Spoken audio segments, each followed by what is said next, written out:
Herkese merhabalar arkadaşlar. Bugün sizlerle birlikte teyzemin kedisi olan Şirin'le oyun oynayacağız ve bunun videosunu şu anda sizinle çekeceğiz. Önce Şirin'in olduğu odaya gidelim.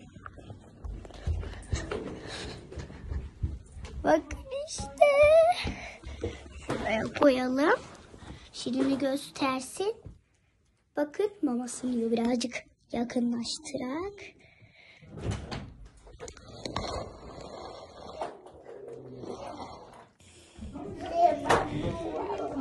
Burada bakın, çok tatlı, bembeyaz mavi gözlü, yemeğini yiyor. Birazdan yemeği bitsin, onu oyunda oynatacağız. Bir de yavru kedi, bak. Bak. Çok tatlı. O yüzden çok tatlısın. Gel biraz kucağıma alayım seni.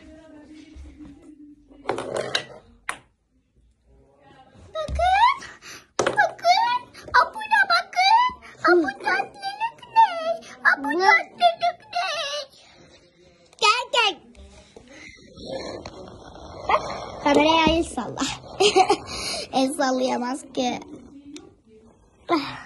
Gel şimdi arkadaşlar, Şirin gel. Şirin'i de alıp odaya gidiyoruz. Şirin gel. Gel kızım. Gel.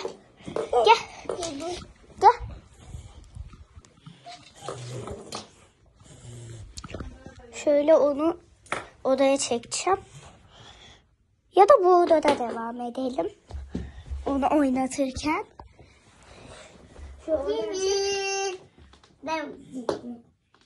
Gelsin. Dur, lazerle oynatacağız onu. Arkadaşlar o şimdi gelir, ben hemen onun lazerini getiriyorum.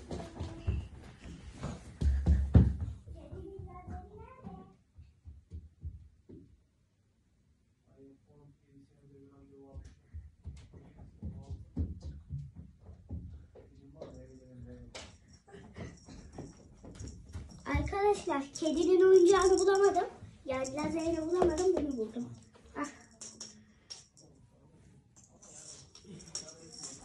Bakın şimdi arkadaşlar. Gel kızım. Ama onu bırak, onunla oynamaz. Bakın. Gel.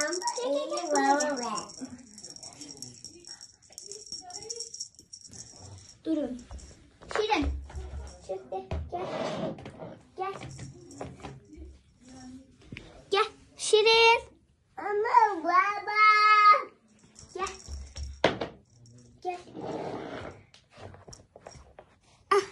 Burada ya arkadaşlar, önünde. Biraz geriye mi çekmem lazım? Gel. Bakın arkadaşlar, burada mamasını yiyor şu anda.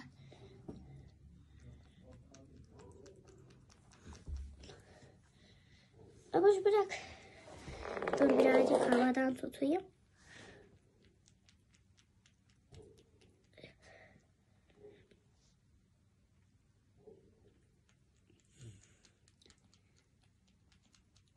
Arkadaşlar, sesini duyuyor musunuz?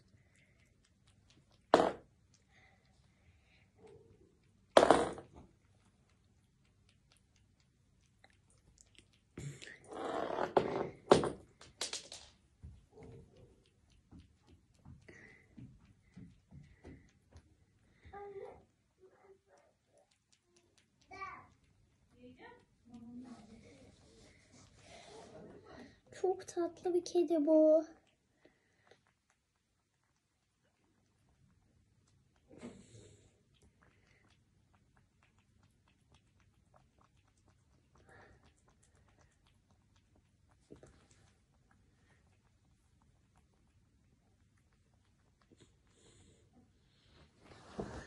Söyleyin arkadaşlar, anneannem yine geldiğimde başka bu Şirin'le, bu kızla video çekelim mi?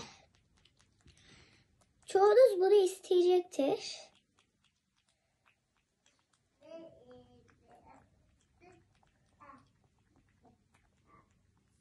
O yüzden yapacağım.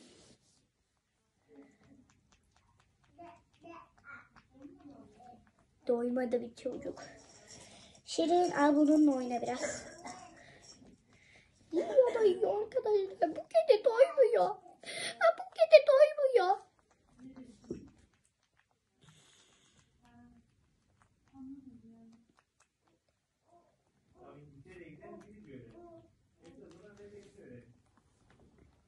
Kuyruğundan çok etkileniyor.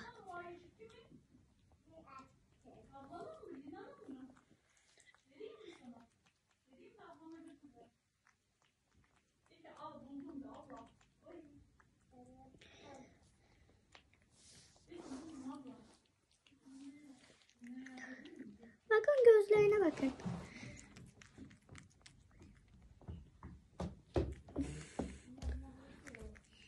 Ama şunu çek, onu çek. Tamam, ağlama. Bakın arkadaşlar, Apoş da ayıcık gösteriyor. Tamam Apoş, çek onu, kediyi gösteriyoruz. Ya arkadaşlar ya. Tamam, ayıcık. Onu eve gidince göstereceğiz. Şakasına diyorum. Doydu arkadaşlar. Sonunda. Şuraya bırakayım yine. Yok, doymuş. Ben anladım, o doydu. Ya yine mi? Gel bakalım.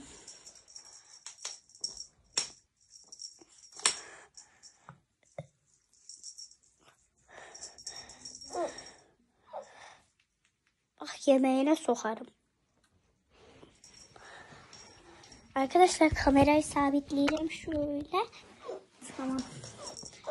Hadi ne yapacağız?